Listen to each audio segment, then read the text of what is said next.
Good morning. Welcome to the new episode of the Healthy Talk Dhamma, which is the last part of the Ten Wholesome Ways Sutra. Okay, in the last 9 episodes from out of the more than 10 episodes for the health scenes, we have been talking about the 10 wholesome ways. So it is based on this sutra. So today we're going to talk about the last one. Okay, if you want to revise what's going on in the previous ones, you can look at the past 9 episodes. Okay, from thoughts and then from actions, speech and thought, we are at this part of the thought from the 10 wholesome ways sutra, and the last of the thoughts, because out of the thoughts there are actually 3. One is greed, one is anger, and then this one is about perverted views. Okay, if we look at the health scenes, it will tell you what kind of problems that we create upon ourselves. That means what kind of wrong deeds, wrong words, and wrong actions that we created by ourselves that planted the seed of negative karma that actually brings us to the result of karma, of the hell, right? Because everything is related to our karma. The seed that we planted will actually blossom only based on the seed that we have planted. You can't plant a mangosteen tree seed and expect to reap durian fruits. Okay, it's the season, it's durian season, and you see a lot of mangosteen, you see a lot of durian. So this is actually just an example. Okay, just to get everyone on the right page, on the same page. And so let's look at this one. Okay, again, O Dragon King, if people give up wrong views, they will accomplish 10 kinds of meritorious dharma. Okay, for those who have not been watching the past 9 episodes, I refer to this one because when I talk about these things, it is the benefit of conducting yourself right according to the 10 wholesome sutras. So if you do the opposite, that is how you end up in hell. Okay, so if you are able to conduct yourself away from the perverted views, okay, give up. It's called give up wrong views. Okay, why do we use the term give up? Give up means that actually all these things we can give them up. In other words, we can just let them go, right? But we hold on so much to it. We thought that this is how it is. You know, over the years, people have been talking about, activists and things like that. So, voice strongly, yes, and somebody was advocating, a lot of people advocating about free speech. But as I've said before, free speech done right is freedom of truth. Free speech done wrong is freedom of lies. Okay, so if we were to look at what is the wrong views that we need to let go of, we first have to, some people, they like to see what is in it for me. So now I'll tell you what is in it for you if you were to give up your wrong views. Okay, the first thing, they achieve genuine bliss of mind and get genuine good dharma companions. If you're willing to let go of your wrong views, you will be able to associate yourself with people who have the right views. Okay, how many times, how often have you encountered your friends or your previous friends whom may be doing something wrong, and then you're telling them, no, please stop whatever you're doing, it is not conducive for you, it is not helping you, but they hear, but they're not listening. It doesn't go through the entire filter of their mind. They do not look at the reasoning, and then they just like, yeah, right, but I have my own views, I would like to do this, I know how to take care of myself, but actually they don't. From the action that you have seen, they don't know how to take care of themselves. Sometimes I do get frustrated when somebody did something, right? Not because I don't hate the person who is doing the wrong thing. I'm only just like, it's a frustration that comes when you see that, hey, I saw you were going to do this mistake, right? I anticipate that you are going to do this mistake, and then after that you go bang, you go and do it. okay, regardless of what I have advised, or regardless of what other people have been telling you, or maybe other people who may be very supportive of you, echo chambers maybe, right, and telling you, oh, you should go ahead with it, oh, we support you, and things like this. But it is, even though it gets a public consensus, it may not be the right thing to do, because they are only like, so blinded by being a fanboy or a fangirl, supporting you in everything you do, even if it is the wrong move.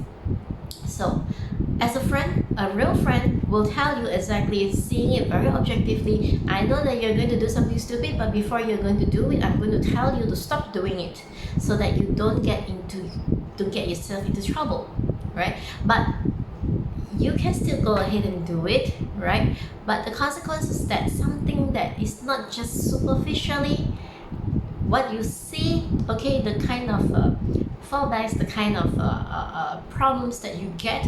But what if it is a problem with the karma that you created, right?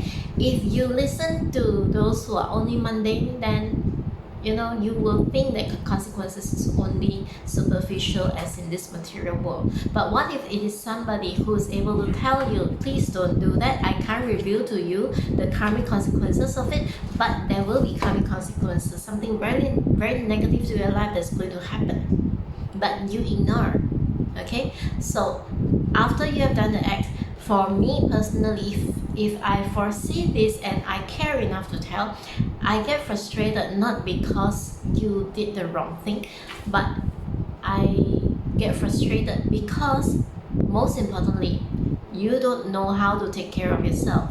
You don't know how to, in Chinese we call 善护.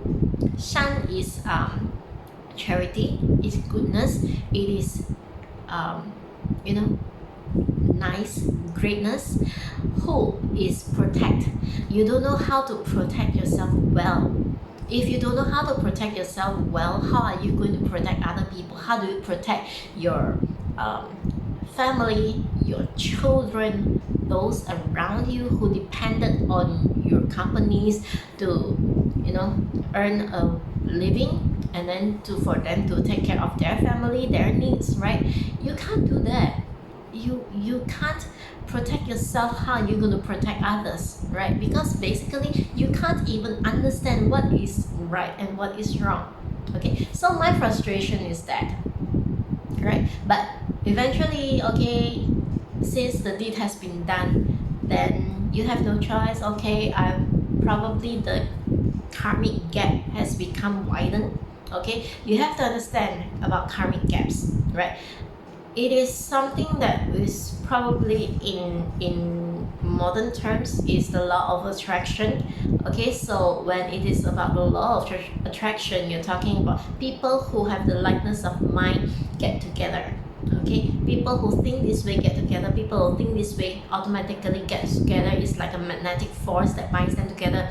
But in karma, is actually because these people, they have this kind of thought, so they will encounter the same kind of issue, so they get together. And probably in the past life, because of the association with each other based on the views that they have that are similar to each other, in this life they could have a collective karmic consequence.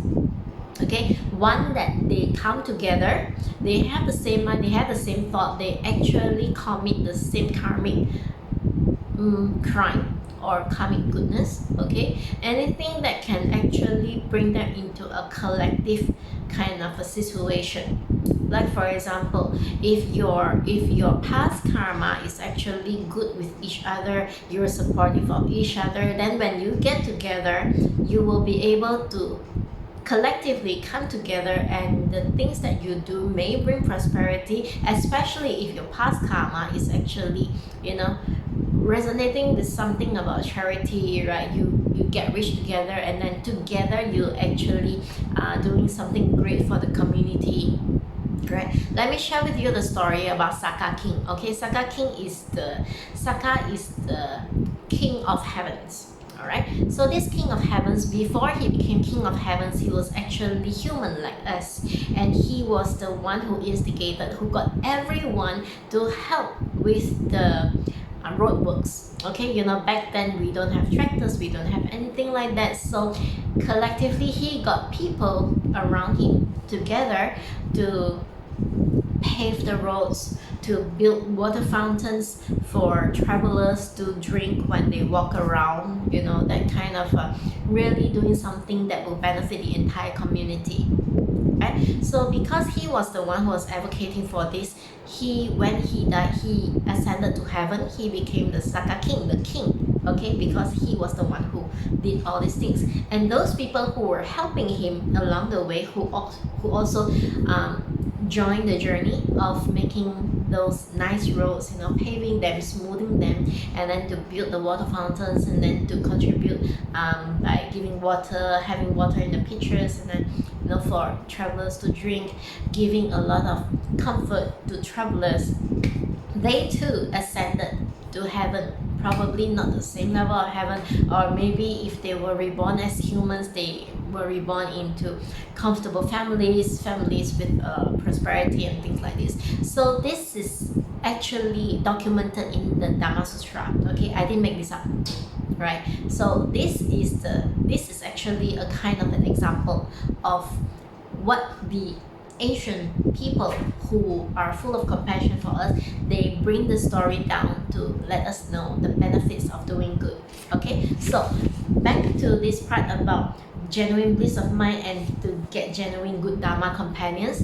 When you let go of those wrong views, those wrong thoughts, okay, your magnetic field will attract those who are of like-minded, those who are good, those who have a clarity of mind with pure intentions. So that's why you will see blessed people being blessed, right? Those people who are evil, they just, you know, attract things that will bring them to devastating kind of consequences, like you know, thieves, they want to do something, they get together, they go for a burglary. From a thief they become a burglar, and then after that what attracts is that, you know, jail time. That is the attraction, that is the consequences of their karmic actions. Okay, the seeds that they have planted, it won't make them prosper because they were taking things that do not belong to them. Okay, so that was the consequences, right? So this is the law of attraction that is related to your karma. Alright, so number two, if let's say you give out your wrong views, number two, what is the benefit you get? They have deep faith and confidence in the law of cause and effect and would lose their own lives rather than doing evil. Okay, this is a situation that we don't see a lot of in these days, because a lot of people in these days are always thinking about money. Okay, how much money do we really need actually? Right, some people, okay, I don't stop people from accumulating riches, I don't stop people from accumulating a lot of money, as long as, you know, I also don't care how you spend the money. But money spent wisely is when the money being used as a tool is being transferred, okay, for the use of many things. Money is only useful if it is being used to exchange for other things, because that was what the original motive of money really is, right? If you want yourself to prosper, you will need to know how best to prosper. Why is it that I'm always bringing up the issues about finance, about money in my Dhamma talks? Is because a lot of us now these days, we're talking about, oh, I need this money, I need that money, I need to stash, I need to save, I need to put into investment to get the dividends, blah blah blah, all these things.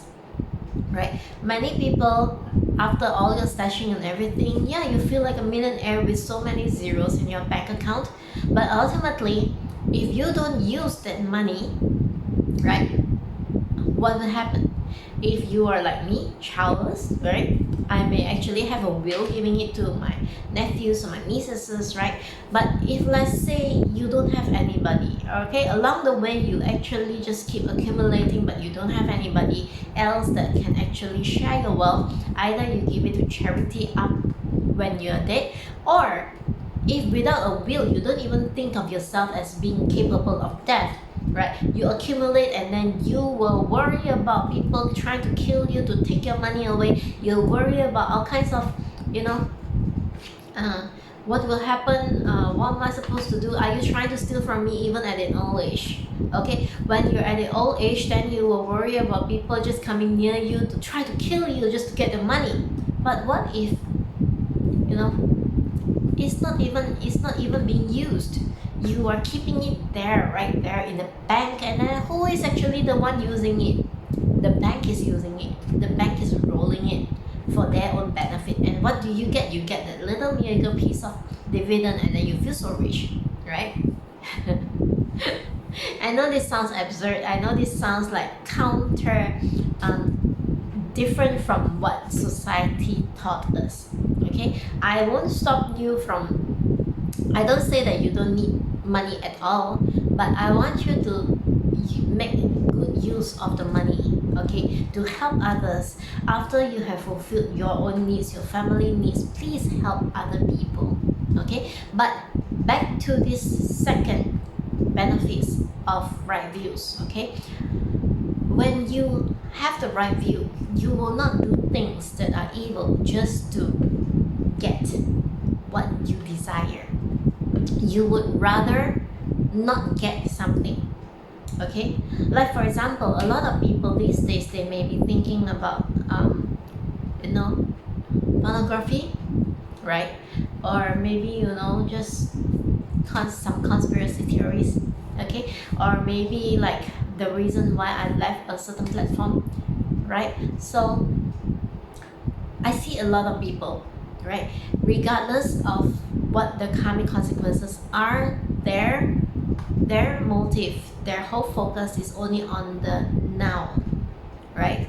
So they do all kinds of things which is only on the now, dismissing the law of karmic cause and effect. Okay, dismissing it altogether, and just think that, so what, I'm going to get monetized because of this, so what, I'm going to get this benefit because of it, so what? Okay, there are also those that if you were to look at, let's get a little more corrupted. Okay, we talk about sexual intelligence. There are those who will, you know, in exchange for some will actually look at it as a trading. Okay, A wants B's body, so A offers B a price. B, if let's say B is greedy, B is crazy about something, right? B does not even think of it as something of a relationship, but B is actually thinking of it as something of an exchange. B will accept the gift from A, right? And then they have this all kinds of adulterous issues going on, regardless of whether A is with a wife or without a wife, or with a husband or without a husband, right? It can work both ways. It can be male or it can be female. Okay, so the consequences is adultery, right? Adultery, some may say that, oh, it's just an exchange, you know, we pay for that, and then after that, no strings attached. This is like, you know, you may not have strings attached to this person as in this mortal, but what about beyond?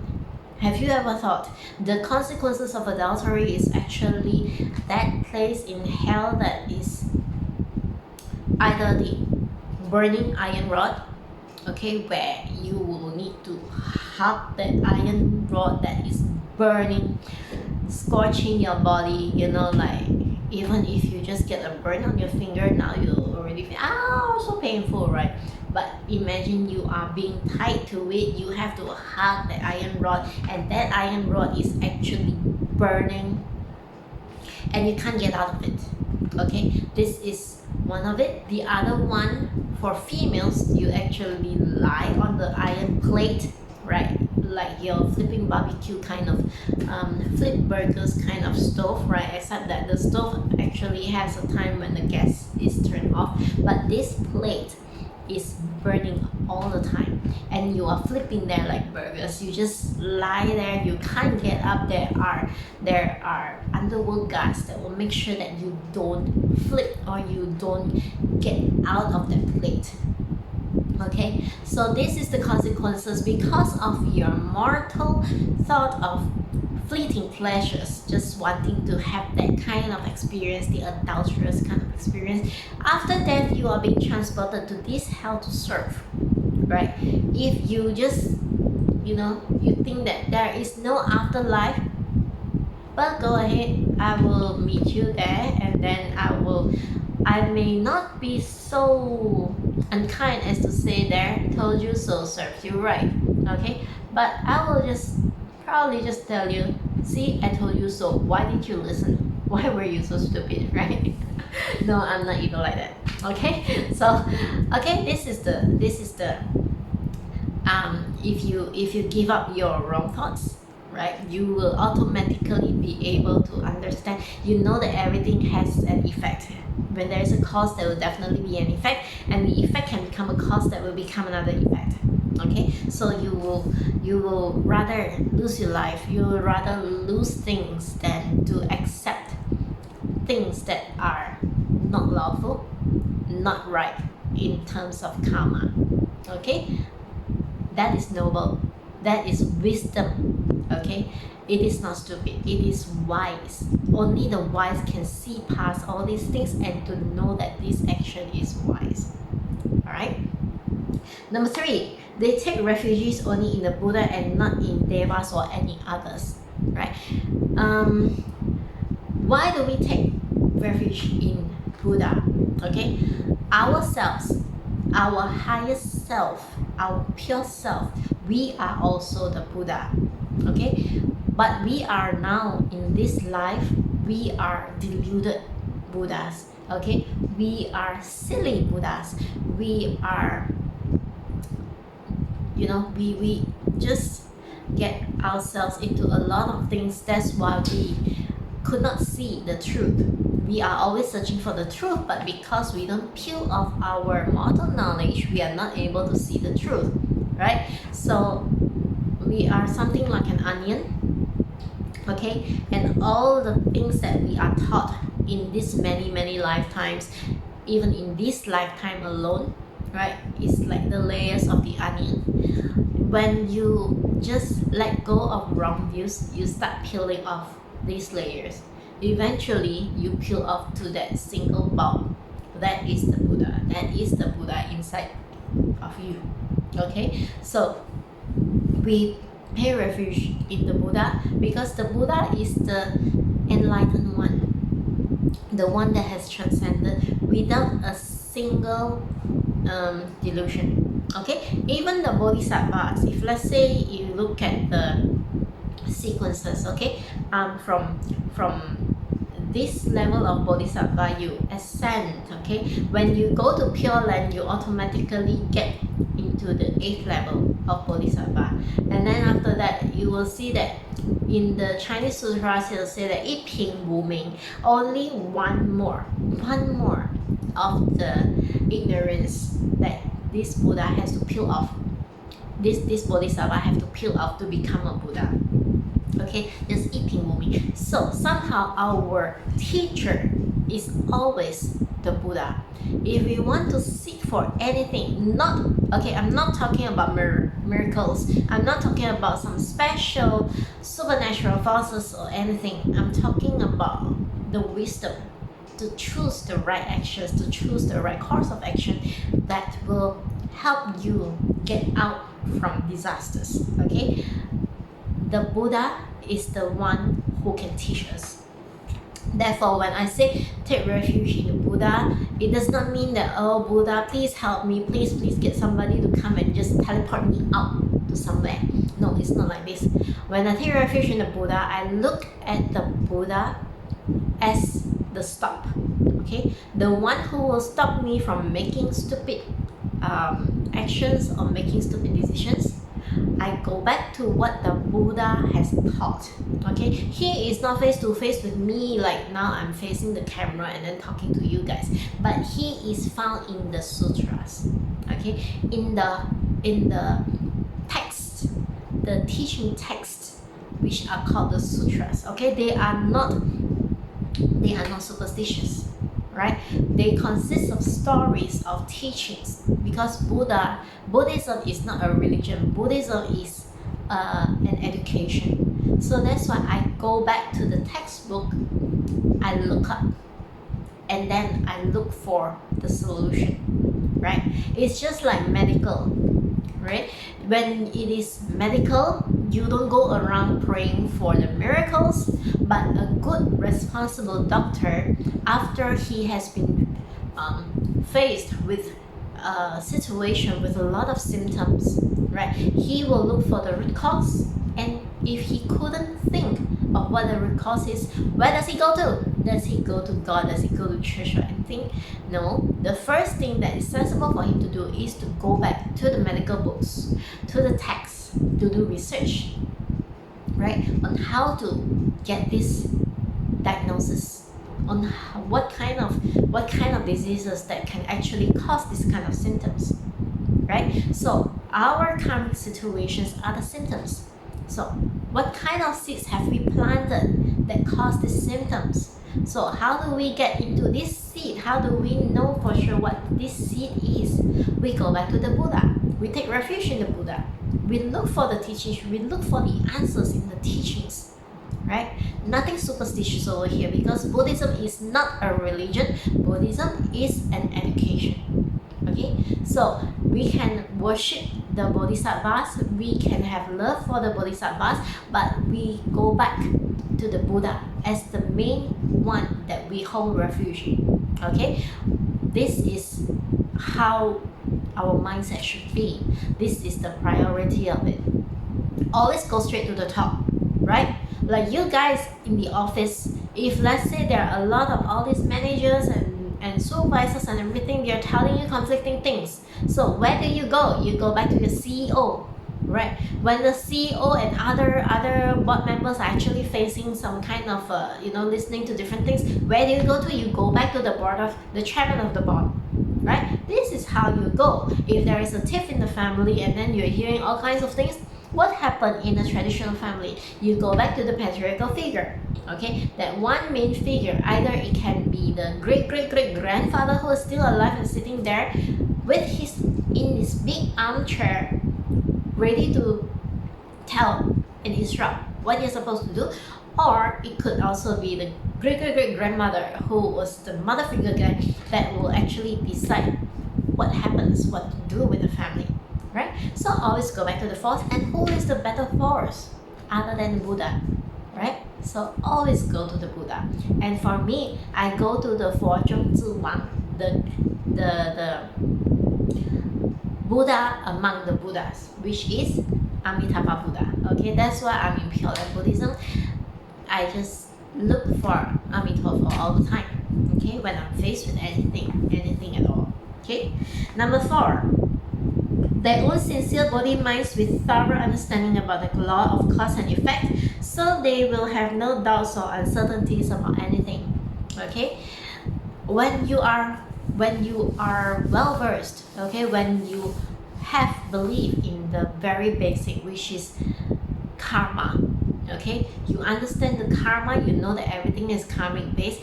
Anybody can ask you anything, and you will know how to look at the situation, and you know for certain what is to be done, what are the consequences, what are the things that you have to do. Okay, for me, I'm like, I can't see beyond this lifetime. Okay, I can't even see beyond the 5 minutes of interaction that I have with you, but from this 5 minutes of interaction, I may be able to estimate, like, in my mind, I may think, okay, I can estimate that you are such and such a person, okay, with this kind of personality, and probably, just probably, I may be wrong, that in the past life you have done this before, okay? So this course of action, so what am I going to do with this course of action? I'll just let it be, let karma take its course. In time, you will be able to do something, right? So that's why it will bring a lot of clarity to you. You just drop your worries. You don't even need to have sleepless nights thinking of what to do about something, right? It's like okay, there is always this example of this guy, I forgot his name, okay, a long time ago. So he is one of those people who actually has built good karma in the past that allows him to prosper in this present, in that present lifetime. Okay, so during that lifetime, he was a prefecture, something like a governor, a minister of a particular kingdom. He is a really good person, and after he has helped the king ascend his throne, during the ancient times, there's a warring zone and everything, so somebody just has to be the king. So he was helping this person to become the king, and then he has the wisdom to think that, I need to leave right now instead of staying on, because although I help this king has the karma built in him to become the ruler of this entire kingdom. But it's time for me to go because it's dangerous to stay around. His other minister, his friend, okay, who also like him helped this king to ascend the throne, was thinking that no, he should repay me right now because I helped him ascend the throne, and so I deserve to be rewarded. Okay, so his friend, not knowing about this temperament of this king, are not able to see all this karmic stuff going on, stayed on, and instead of being rewarded, this friend was actually killed by the king, right? Beheaded by the king. But he chose to leave the kingdom. The king was saying, no, why do you want to leave? And then he said that, no, I just want to leave, because my wife is, I spend a lot of time taking care of you, and then now I want to spend my time with my wife. And so he left the kingdom. The king could not kill him. The king has no reason to kill him, right? So he left, and then he was staying away from the king. So he was doing his business instead of continuing as a minister. But because of his karma was very good, he built wealth very easily. Okay, his small business blossomed and it became a really big business. And seeing that his wealth and his fame is getting high, he was wise enough to say, throw away everything. Okay, he gave all his wealth to everyone around him, just share it out, a charity, and he left before the king can find out where he was to try to harm him. So he and his wife left, and then they built another business again, right? So he was building this other business, build, and then after that, very quickly he became rich again. His karma was so good. Whatever he does, he just gets prosperous, right? And then in fear of the king actually coming over to cause him trouble, he again did the same thing. He just wanted to give away his wealth and then to disappear. So what happened after a while, running away all this while is not going to help him. So he came across Buddhism. Okay, he came across the sutra.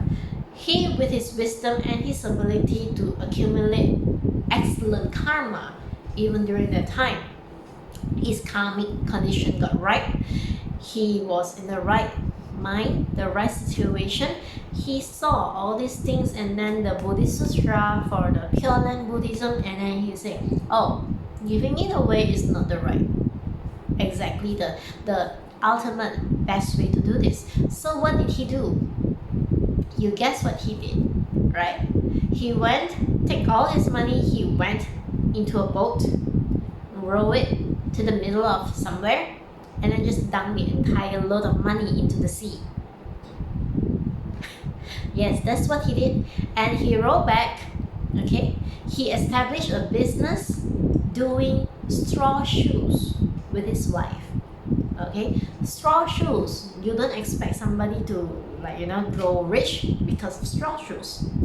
When people ask why is it that he did not give his wealth away to people, his answer was that when I give my wealth away to people, it was actually a good deed, a good karma, right? So when you plant good karma, the result is good karmic reactions, good effects. So it will continue to snowball on. But after he understood the Dhamma, he understood karma, he just stopped that track. He threw the money into the sea. Many people now will think that, this act is so stupid, he should give it to charity or give it to anybody who can take over his kingdom, and then he can go away, right? But no, he did exactly the right thing, that is throwing away the money into the sea, knowing very well that his karma will not make him have a single day of poverty. He will not need to worry about whether he has a next meal or not. He need not worry about where his money comes from. Okay, he dumped everything. There was no new karma accumulating because the money is down in the sea. Fishes have nothing to do with it, right? They can't make use of it. So this money was just down somewhere, right?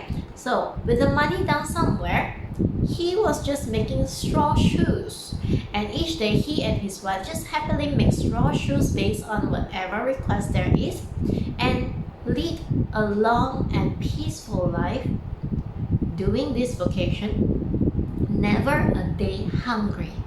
Okay, this man understood karma so well. He know that his wealth will not dissipate. He will not have a single karma situation, a karmic situation where he will be hungry. He does not worry about that, right? So this is the situation where somebody truly understood the karma. So when you see people, just give to charity. You don't have to worry. The more you give, the more it comes back to you. That is the law of karma. You want to build wealth, you give wealth away, right? You want a long life, you give harmlessness. You don't harm other people. You don't cause other people to be in fear. You don't cause other people to lose their lives. You don't cause other people to be diseased, right? So you will be able to lead a healthy, long life. This is how it is, right? So if you want to be wise, you give up the wrong thoughts. You throw them out. You don't need to keep this baggage with you. So that's why with this person does not have any worry. He just leads a very peaceful life. Okay, so there's no doubts, there's no uncertainties, right? Isn't this a life that is so peaceful, so blissful, that it's like you don't need to be bothered about the world, right? So number 5, they will not be reborn in bedrooms and will always be reborn as human or celestial beings. For those who are not aspiring to go into Pure Land to meet Amitabha Buddha, you probably will not be chanting Amitabha like and aspiring to be reborn in Pure Land. Okay, but because you have given up wrong views, you will be reborn, okay, as humans or as celestial beings.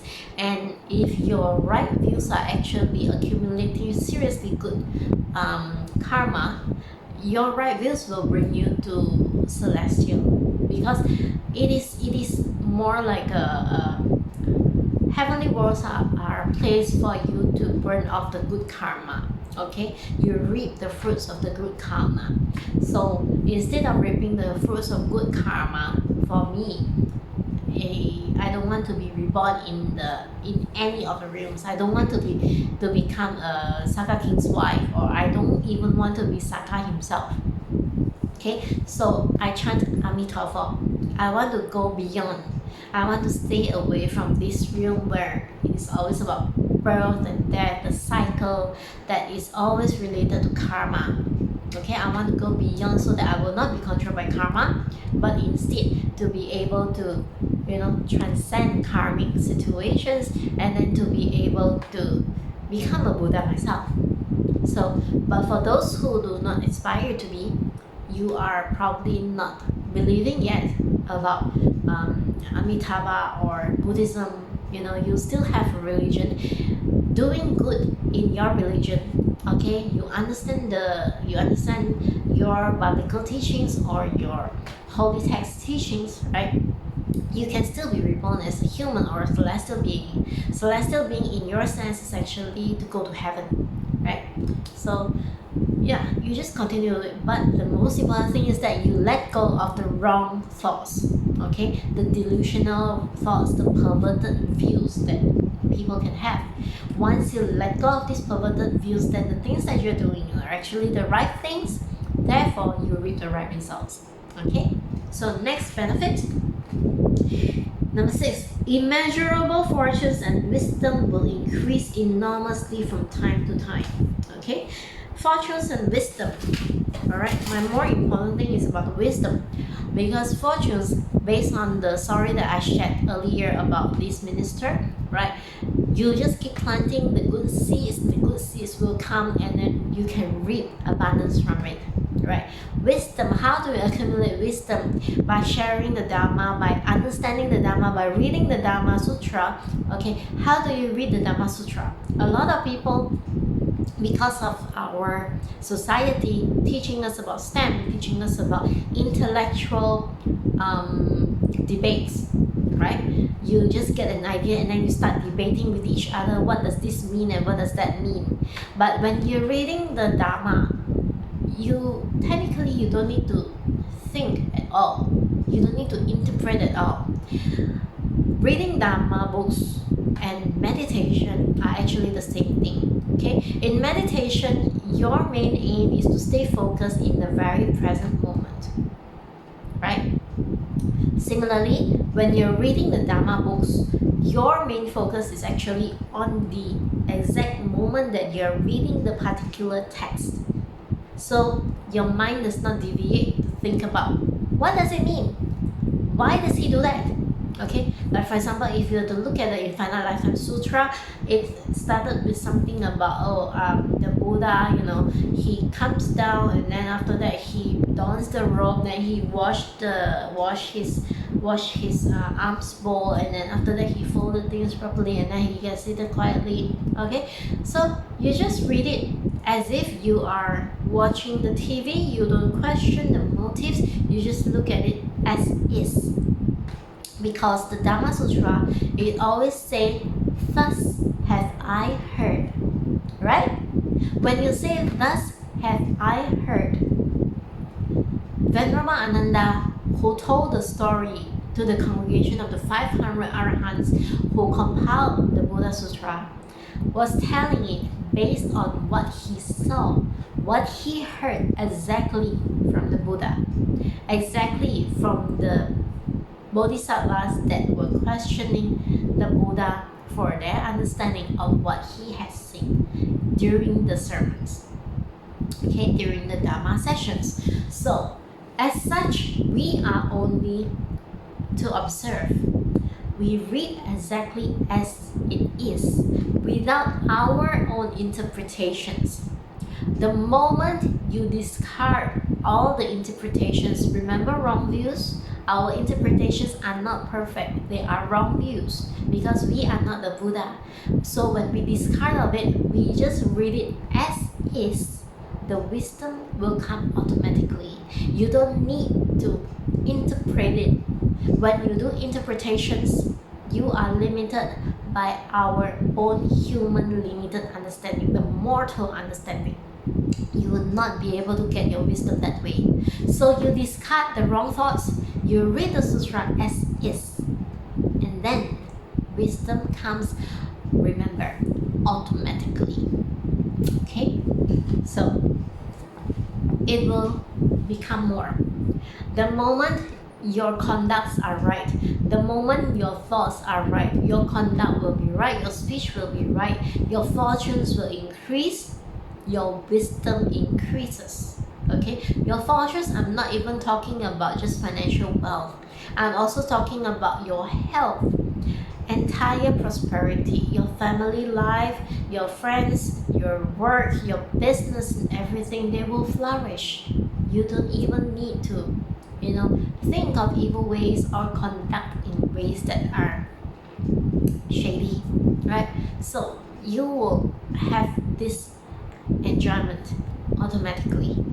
Okay, so number 7, they will forever move away from the wrong path and tread on the holy path. Okay, this holy path, I'm talking about things that are not to say that you're also holy, like got rings and a halo. The holy path is about the right path. Okay, you discard the wrong views, you go into all your actions are in accordance with the path that will bring you to ascend, not descend. Okay, one side is going to hell, the other side is going to somewhere else, somewhere good, somewhere that you will have lesser and lesser worries. So In a way, if you would like to measure on whether you are doing good or you're doing bad, okay, you just reflect upon yourself every single day. Do you have more worries, or are your worries getting lesser and lesser? If your worries are getting lesser and lesser, that means you are on the correct way. If your worries become more and more each day, you are going the wrong way. Okay, people worry because they don't understand the karma, they don't believe in the law of karma, they don't believe in, doing things based on metaphysics, but they believe in, it is me, my intelligence. I have an IQ of, like 210 maybe. Okay, so if they rely on mortal understanding and mortal intelligence, they have a lot of worries. Okay, so when there's a lot of worries, you see all the white hair and everything coming out, what's the point? You don't even live happy. You don't really, when you laugh, people see that you laugh, but what do you feel inside? Do you feel light, or do you feel heavy? Do you feel that, oh, I see all these people, I laugh with them because, I'm supposed to be happy, but ultimately it's like, deep down inside, I'm feeling so miserable. So if you have discarded all your wrong views and you start building on the right ones, all these worries just go away. Isn't that life wonderful?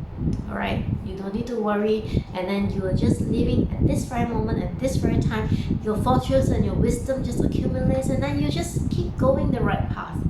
When you throw away that wrong views, you don't need that burden. Okay, so number 8, they will not have the view of a personality and will cut off all evil actions.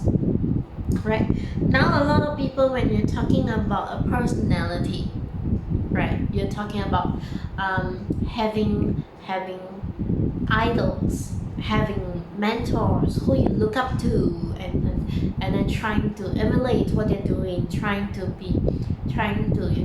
learn their vocation and then be as good as them, and to be able to accumulate the kind of wealth, the kind of a lifestyle that they have, right? But in the, which sutra was it? Diamond Sutra, okay? There was this part that says that if a bodhisattva knows himself as a bodhisattva, then he is not a bodhisattva. Okay?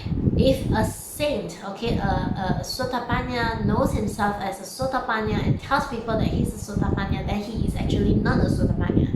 Because when you achieve the first stage of sainthood, okay, we're talking about the Theravada Buddhism, the four stages of sainthood: Sotapanna, Sakadagami, Anagami, and Arhat. Okay, Sotapanna is the first stage of sainthood. The first stage of sainthood is when, after you have attained it, you will only need to go through 7 more lifetimes, okay, 7 more rebirths, and then you will become the Buddha. The second is Sakadagami. Sakadagami, you only go through 3 more lifetimes. Anagami, after you have extinguished this present lifetime, you go to somewhere, and then you will be able to practice, and then you will be able to be enlightened, right? So it is like 1 more lifetime. And Arahant is one of the enlightened ones, okay, that you will not need to be within the 6 realms of existence. You may have to be in the 4 realms of existence unless you practice Amitabha Buddhism, and then you transcend and go up to Pure Land, okay, to follow Amitabha. And then so all these things, the moment a person reaches the first stage of sainthood, you no longer care about, you know that there is no I, there is no me as a person. So if there's no me, there is no I as a person, so what is this actually? So this is actually just mind and matter, okay? It's the body and it is also a mind. 2 separate things that come together because of a karmic consequences. You are getting right, like the mind is actually, I will say, spirit, okay? Or in an interview I had with one of the X-Platform's enthusiasts, I explained to him as an electricity. Okay, the electricity is there, and when you plug in an electrical devices, okay, plug it in, and then this electricity flows into these electrical devices. These electrical devices will work. So same as our body, this spirit, okay, comes in contact with this body, this matter, okay, probably in science you call it the zygote, the thing that will between the union between the ovum, the ovum and also the sperm, okay, it develops, it creates itself. This is based on the karmic consequences of it. It became the being, okay. So this being is being grown either into a human or into an animal or into any other things, okay, based on this karma, right? So as a Sutapanya, when you reach this first stage of sainthood, this is the very first thing that you realize, and you also understand that everything is karmic based. Therefore, you don't see yourself as anything like I am that personality, I am this person, okay. So it contradicts with what branding is trying to tell us, okay, because branding is all about, you know, building your personality, building your person. You are this person, blah blah blah blah blah, all these things, which is mundane. It does not apply when you're talking about the ultimate truth, because ultimate truth, none of us actually really matter, okay. What matters is that when are we going to peel off all the layers of the onions that we have and get to the core, the bulk of the onion, and become a Buddha, right? To become enlightened, to know every single thing, the universal truth, the ultimate truth that is going on around us, okay. So there will not be any personality, and it will cut you off all your evil things, because you understand the karma so well, right? Why do you want to do evil things just to get yourself into trouble? That's really stupid, right? So that's why you're not capable of doing that, okay. Your entire mind will be like, I'm just not capable of doing that. I am in a position where I can take a bribe, for example, but I'm also in this karmic position where I will not take a bribe even if it is offered to me, okay.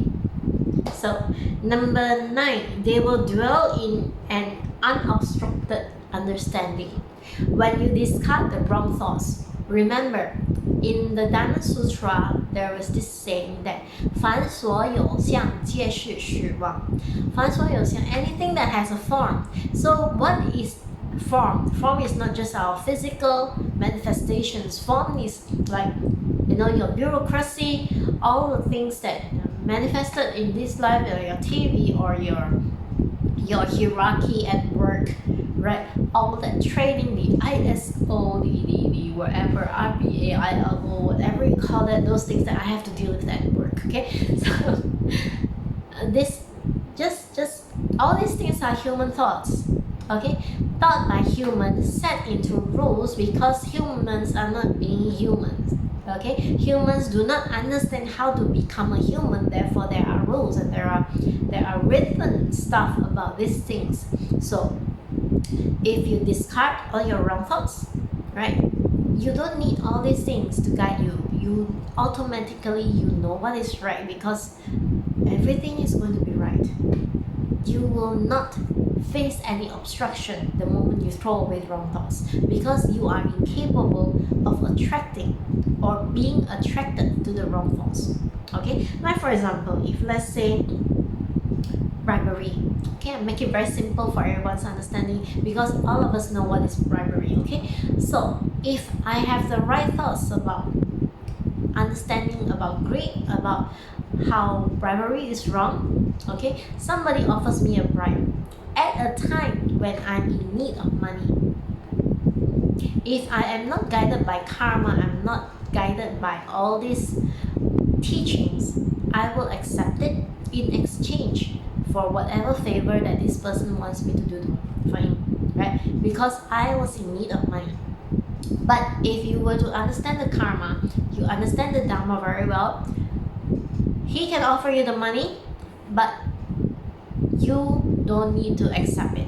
You will still have the integrity, what we call integrity today, but you if let's say we throw away the word integrity, because integrity is a word that is created by people, you will objectively look at this entire thing, whatever proposal that he is proposing to your company, as a form of a karmic proposal. Okay, so what are the pros and the cons and the consequences of it? Is it going to benefit the company, or is it going to cause devastation into the company? Whether you give me a bribe or not, if let's say your proposal is for goodness, it is with a positive outcome, I will grant it to you. You don't even need to bribe me.